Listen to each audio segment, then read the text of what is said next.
Banyak ibu-ibu yang suka bilang seperti ini. Wah, kamu hamil kembar, enak banget sih hamil kembar. Ih, seru banget hamil kembar. Sekali dapat langsung 2, babynya pasti gemes-gemes, lucu-lucu.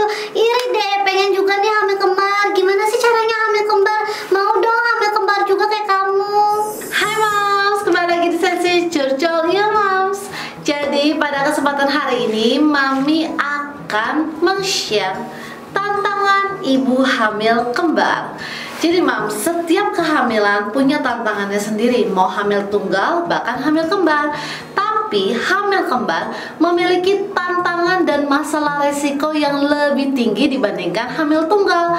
Nah, pada kesempatan hari ini di usia kehamilan Mami sekarang yang jalan 34 minggu, sudah hampir 9 bulan ya Mams ya, menjalani proses hamil kembar ini, Mami akan men-share semua mual-mual pengalaman Mami tentang tantangan hamil kembar.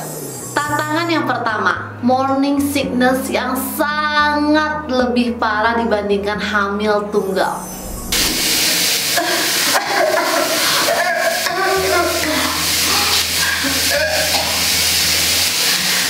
Nah Mams, di kehamilan kembar itu Mami sering banget ngerasain mual dan muntah.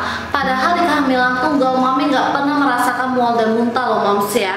Kenapa kok bisa kayak gitu? Jadi di kehamilan kembar ini kadar hormon HCG kita lebih tinggi dibandingkan hamil tunggal, sehingga membuat kita tuh mudah mengalami morning sickness yang parah, mual dan muntah. Jadi Mami ngalamin morning sickness itu selama trimester pertama 3 bulan berturut-turut, setiap hari nonstop. Mami mual, muntah, enek gitu loh. Apalagi sama yang namanya seafood. Kalau lihat ikan dikit, udang dikit, pokoknya amis-amis deh Mams. Cuma ngeliat doang itu udah mau muntah. Itu kalau misalnya Mami cium baunya juga mau muntah. Apalagi makan itu tersisa sampai muntah-muntah. Padahal ikan bagus kan Mams ya. Jadi aduh, mual muntah selama hamil kembar itu bener-bener gak ada obatnya deh Mams. Kalau kalian ibu yang sudah pernah hamil tunggal dan memang mengalami morning sickness juga, siap-siap di kehamilan kembar efeknya double loh Mams. Tantangan kedua, berat badan yang naik lebih banyak dibandingkan hamil tunggal. Ya iyalah double ya Mams. Jadi Mams, di kehamilan tunggal, 2 kali Mami kehamilan tunggal, itu Mami berat badan naik sampai persalinan itu 12 kilo. Sedangkan berbeda halnya dengan hamil kembar. Jadi di awal-awal Mami sudah positif hamil, dokter udah bilang Mami akan memiliki kenaikan berat badan start dari 15 sampai 20 kilo, mungkin lebih. Nah, jadi Mami pribadi sekarang Mami baru menuju 34 minggu nih sekarang. Berat badan Mami itu udah 15 kilo menuju 16 kilo. Dan masih akan terus bertambah karena makin setiap minggu tuh makin gede perut Mami. Mami berasa banget. Kok bisa sih kayak gitu? Wajar Mams, karena di kehamilan kembar kita mengandung 2 baby, 2 plasenta dan air ketuban yang lebih banyak. Sehingga ini mengakibatkan ibu hamil kembar akan memiliki berat badan yang double dibandingkan hamil tunggal. So buat para moms yang mau hamil kembar, siap-siap untuk memiliki berat badan yang lebih double dibandingkan hamil tunggal. Tantangan ketiga, kontraksi terus menerus.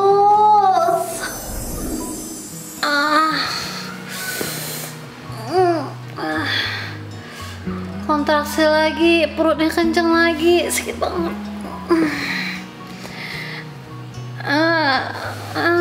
Bisa tidur.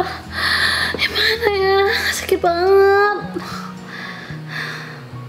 Nah Mams, biasanya kontraksi itu akan dirasakan ibu hamil tunggal di akhir trimester dekat dengan persalinan. Tapi berbeda halnya dengan ibu hamil kembar. Aduh, kontraksi atau kram perut ya Mams ya. Mami udah rasakan dari awal trimester sampai akhir trimester. Awal trimester itu dari awalnya Mami tahu Mami hamil. Mami kram perut terus, sakit terus, kontraksi terus, sampai dokter tuh resepin obat kontraksi buat Mami. Sama halnya di trimester kedua, kontraksi yang Mami rasakan lebih parah lagi dibandingkan awal trimester. Sampai dokter meresepkan obat kontrasi itu 2 kali lipat dibandingkan awal trimester nih Mams. Di trimester ketiga kontraksinya lebih parah lagi dibandingkan trimester kedua, sampai obat kontraksi itu Mami dikasih double lagi. Jadi di trimester kedua itu 2 kali sehari, di trimester ketiga nih akhir trimester 4 kali sehari minum obat kontraksi aja Mams. Sampai-sampai masih inget banget di tanggal 23 November 2020 Mami sempat mengalami yang namanya kontraksi persalinan prematur. Tantangan ibu hamil kembar seperti yang Mami rasakan hari ini, 24 November 2020 Mami start dirawat di rumah sakit rawat inap karena mengalami kontraksi yang berlebihan, sampai kayak bener-bener tuh udah kontraksi yang kencang, sering, dan hampir mengalami persalinan prematur. Jadi untuk ibu kembar itu ya kontraksi udah makanan sehari-hari, tapi untuk ada resiko persalinan prematur itu lebih rentan atau lebih resiko. Sehingga nih sekarang Mami lagi di rumah sakit, lagi diinfus sama obat anti kontraksi biar untuk menghilangkan kontraksi dalam ini di dalam perut Mami. Kemudian Mami juga disuntik kematangan paru. Kalau sampai amit-amit Mami mengalami persalinan prematur, anak Mami pada saat lahir diharapkan paru-parunya udah matang atau tidak mengalami komplikasi sama sekali ya Mams ya. Dan ini Mami bed rest loh, Mami nggak boleh turun dari kasur sama sekali. Jadi ya tantangan untuk ibu hamil kembar, kontraksi sama persalinan prematur pasti bakal dirasakan. So tetap semangat, kita udah tahu resikonya, kita hindari apa-apa saja yang bisa membuat kita mengalami resiko atau rentan mengalami kontraksi atau persalinan prematur ini. So buat ibu hamil kembar, siap-siap ya untuk merasakan kontraksi ini dari awal sampai akhir dan perkencang terus Mams. Tantangan keempat, persalinan prematur. Tantangan kelima, stretch mark. Mami gak pernah stretch mark, tapi dia hamil kembar stretch mark Mams.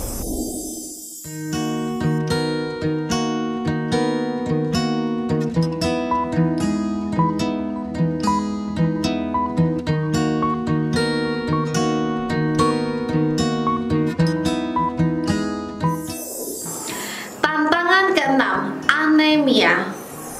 Duh, suka pusing nih.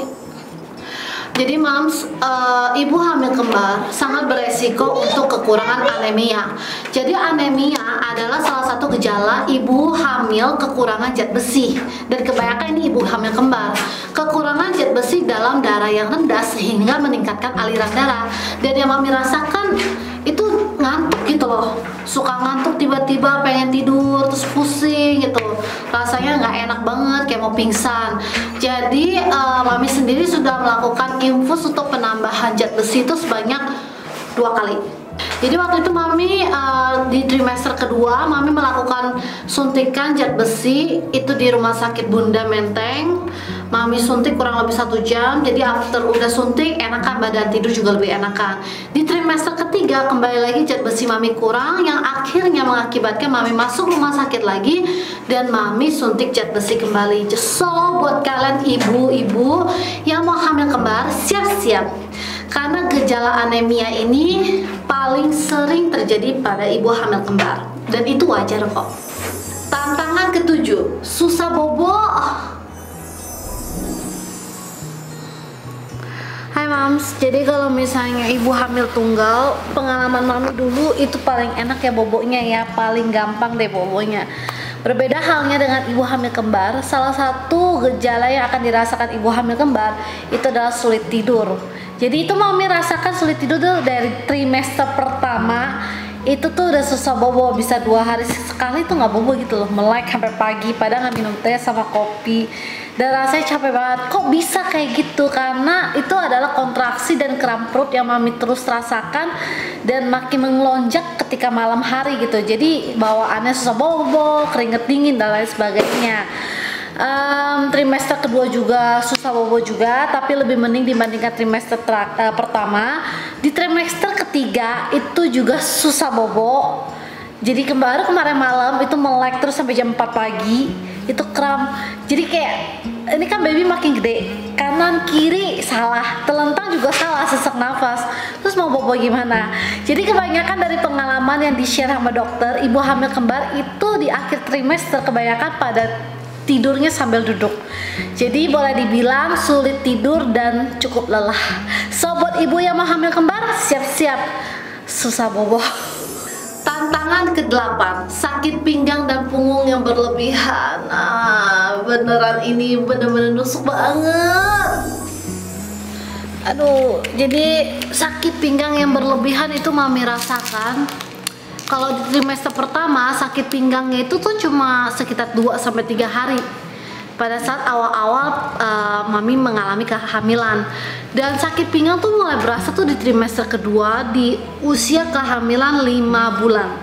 Jadi di usia kehamilan 5 bulan mami udah ngerasain itu tuh, aduh, bisa sampai pijit loh. Bagian pinggang ini nih sakit banget gitu loh mams. Jadi tiap hari kayak ngerasa kayak ketusuk-tusuk mams. Dan sakit pinggang ini nggak pernah berhenti dari usia kehamilan 5 bulan sampai trimester akhir yang sekarang ini mami rasakan 35 minggu. Dan ini makin parah karena beban baby itu makin berat ya mams ya, bayangkan. Dan punggung kita bagian sini sama pinggang itu mesti mau menompang gitu loh. Dan yang sakit itu kiri dan kanan, dua-duanya sakit kayak ketusuk-tusuk.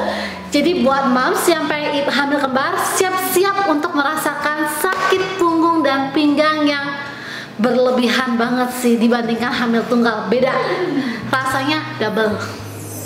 Gimana nih moms habis denger 8 tantangan ibu hamil kembar? Pasti kaget kan? Beda banget deh sama hamil tunggal. Mami pribadi aja udah merasakan hamil tunggal sebanyak 2 kali. Ini hamil kembar, jujur ya jujur, mami bener-bener kayak aduh kayaknya ini the last pregnant mami deh. Semoga bermanfaat. Intinya dari video ini mami tidak melarang kalian untuk hamil kembar, tapi untuk hamil kembar persiapkan semua-muanya dulu, tahu dulu tantangannya, biar mental kita sebagai ibu sebelum hamil kembar itu lebih mantap lagi. Semangat terus, bye bye, see you the next. Cur cur.